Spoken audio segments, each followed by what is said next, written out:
Some people think they will be heard because of their many words. और कई लोग सोचते हैं कि बहुत कुछ बोलने से उनकी सुनी जाएगी। This is a problem for preachers. और यह कई बार प्रचारकों के लिए समस्या रहती है। We think we will be heard if we say more and more and more and again. और हम सोचते हैं कि अगर हम ज़्यादा बोले तो हमें ज़्यादा लोग सुनेंगे। But these people who are praying, they think that God will hear and answer if they say the right words enough times over and over. क्योंकि यहाँ पर जो लोग प्रार्थना कर रहे हैं वे ये सोच रहे हैं कि अगर वे कुछ चीज़ों को बार बार बोलते रहें तो परमेश्वर उनकी प्रार्थना को सुनेगा। You must have ears to hear and understand what Jesus is saying. आपके पास कानों की आवश्यकता है और इस बात को समझने के लिए कि प्रभु श्री यीशु मसीह क्या कह रहे हैं। Jesus is not saying that you should pray once and stop. प्रभु श्री यीशु मसीह ये नहीं कह रहे हैं कि एक बार प्रार्थना करके बंद कर दो। He has instructed us in many places that we should keep on praying and pray until we have an answer.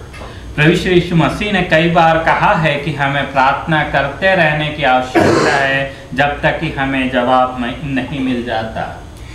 And we see in the life of our Lord Jesus that when he prayed, he would sometimes pray all night or for 40 days.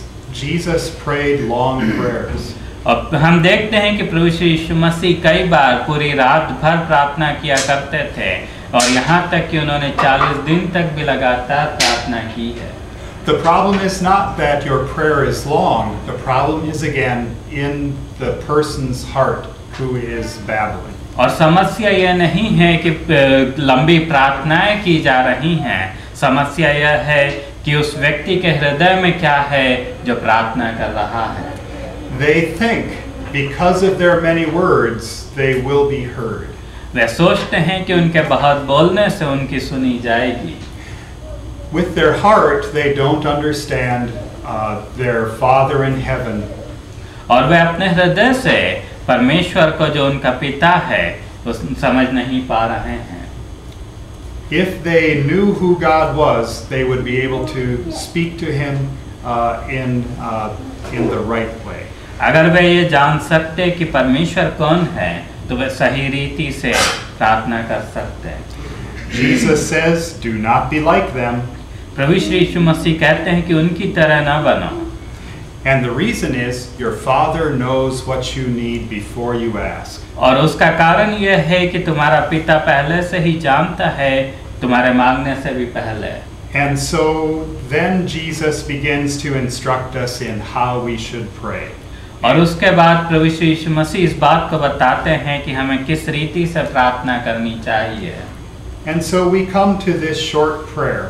और हम इस छोटी सी प्रार्थना में आते हैं जो प्रभु यीशु मसीह ने सिखाई। I was taught this prayer when I was a little boy. और मैं जब बहुत छोटा था तभी से यह प्रार्थना मुझे सिखाई गई।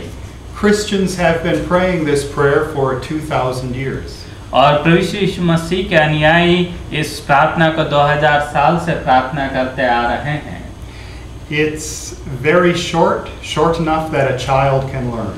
और यह बहुत छोटी है कि छोटे बच्चे भी इसे सीख सकते हैं। But this is the pattern for prayer for your entire life. किंतु यह पैटर्न है हमारी प्रार्थना के लिए कि हम जिंदगी भर इसके हिसाब से प्रार्थना करते रहें। So Jesus says, "This then is how you should pray." और प्रभु यीशु मसीह कहते हैं कि इस रीति से प्रार्थना किया करो। I will read through this prayer once and then we will hear its translation. Our Father in heaven, hallowed be your name. Your kingdom come, your will be done, on earth as it is in heaven. Give us today our daily bread. Forgive us our debts, as we have forgiven our debtors. And lead us not into temptation, but deliver us from the evil one. हे हमारे पिता तू जो स्वर्ग में है, तेरा नाम पवित्र माना जाए, तेरा राज्य आए, तेरी इच्छा जैसे स्वर्ग में पूरी होती है वैसे ही पृथ्वी पर भी हो। हमारी दिन भर की रोटी आज हमें दे, और जिस प्रकार हमने अपराधियों को क्षमा किया वैसे ही तू भी हमारे अपराधों को क्षमा कर, और हमें परीक्षा में न ला परंतु बुराई से बचा, क्योंकि राज्य, पराक्रम और महिमा सदा तेरे ही है। आमीन। Jesus starts his prayer, Our Father. और प्रभु यीशु मसीह इस प्रार्थना को इस तरह से शुरू कर रहे हैं, है हमारे पिता। He is instructing us to pray, Our Father. और वह हमें इस बात को सिखा रहे हैं कि हमें हे हमारे पिता के संबोधन से प्रार्थना करनी चाहिए। Jesus has called God his Father before this. और प्रभु यीशु मसीह ने परमेश्वर को अपना पिता कहकर पहले भी पुकारा है। This is a unique word to call God the Almighty. और यह बहुत ही विशेष शब्द है जिसके द्वारा परमेश्वर को संबोधित किया जा सकता है।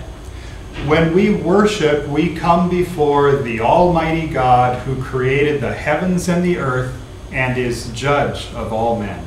जब हम परमेश्वर को आराधना करते हैं तो वह सारी सृष्टि का सृष्टिकार है, और साथ ही वह सारी चीजों के ऊपर मालिक है और न्यायी है।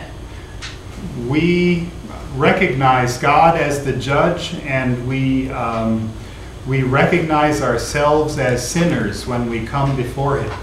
और जब हम परमेश्वर के सामने आते हैं तो परमेश्वर को न्यायी के रूप में हम स्वीकार करते हैं, और हम अपने आप को एक पापी के रूप में देखते हैं।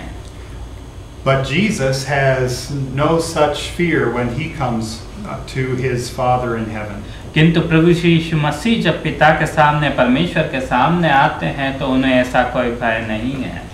Jesus comes to God in heaven as a son comes to his father. जब प्रभु यीशु मसीह परमेश्वर के सामने आते हैं तो वह ऐसे आते हैं जैसे एक पुत्र पिता के सामने आता है। Jesus comes and he can spend all night long with his father. प्रभु यीशु मसीह आकर पूरी रात भर भी पिता के सामने व्यतीत कर सकते हैं। This freedom Jesus has, he wants us to have with his Father also. और ये जो स्वतंत्रता प्रभु यीशु मसीह के पास है, वही स्वतंत्रता वह हमें भी देना चाहते हैं। There is a problem of sin in our lives, however. किंतु हमारी जिंदगी में पाप की समस्या है। Those who are sinners cannot come into the presence of this holy God. और हम जो पापी हैं वो हम इस पवित्र परमेश्वर के सामने नहीं आ सकते। I believe Jesus is looking forward to that time when he will make the way open so that we can be cleansed and come into the presence of God our Father. और मैं सोचता हूँ कि प्रभु यीशु मसीह उस समय का इंतजार कर रहे थे जब प्रभु यीशु मसीह उस मार्ग को तैयार करने वाले थे कि हम पिता के सामने आ सकें।